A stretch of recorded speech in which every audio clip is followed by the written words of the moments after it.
विद्यापति और उगना महादेव की कहानी। देवों में देव महादेव की कोई जलती लकड़ी से पिटाई करे, ऐसा कोई सोच भी सकता है? लेकिन यह बात बिल्कुल सच है।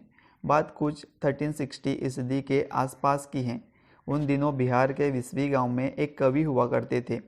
कवि का नाम विद्यापति था। कवि होने के साथ साथ विद्यापति भगवान शिव के अनन्य भक्त भी थे।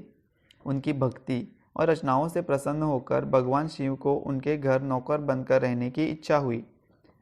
भगवान शिव एक दिन जहल यानी गवार का वेश बनाकर विद्यापति के घर आ गए। विद्यापति को शिवजी ने अपना नाम उगना बताया। विद्यापति की आर्थिक स्थिति अच्छी नहीं थी, अतः उन्होंने उगना को नौकरी पर रखने के लिए मना कर दिया। लेकिन शिवजी मानने वाले कहाँ थे। सिर्फ 2 वक्त के भोजन और नौकरी करने के लिए तैयार हो गए। इस पर विद्यापति की पत्नी ने विद्यापति से उगना को नौकरी पर रखने के लिए कहा। पत्नी की बात मानकर विद्यापति ने उगना को नौकरी पर रख लिया। एक दिन उगना विद्यापति के साथ राजा के दरबार में जा रहे थे। तेज गर्मी के वजह से विद्यापति का गला सूखने लगा, लेकिन आसपास जल का कोई स्रोत नहीं था। विद्यापति ने उगना से कहा कि कहीं से जल का प्रबंध करो, अन्यथा मैं प्यासा ही मर जाऊंगा। भगवान शिव कुछ दूर जाकर अपनी जटा खोलकर एक लोटा गंगा जल भर लाए। विद्यापति ने जब जल पिया तो उन्हें गंगा जल का स्वाद लगा और वह आश्चर्यचकित हो उठे कि इस वन में जहाँ कहीं जल का स्रोत तक नहीं दिखता, यह जल कहाँ से आया, वह भी ऐसा जल जिसका स्वाद गंगा जल जैसा है।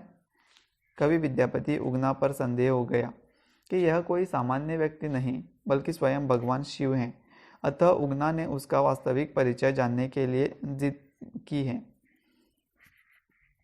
जब विद्यापति ने उगना को शिव कहकर उनके चरण पकड़ लिए, तब उगना को अपने वास्तविक रूप में आना पड़ा।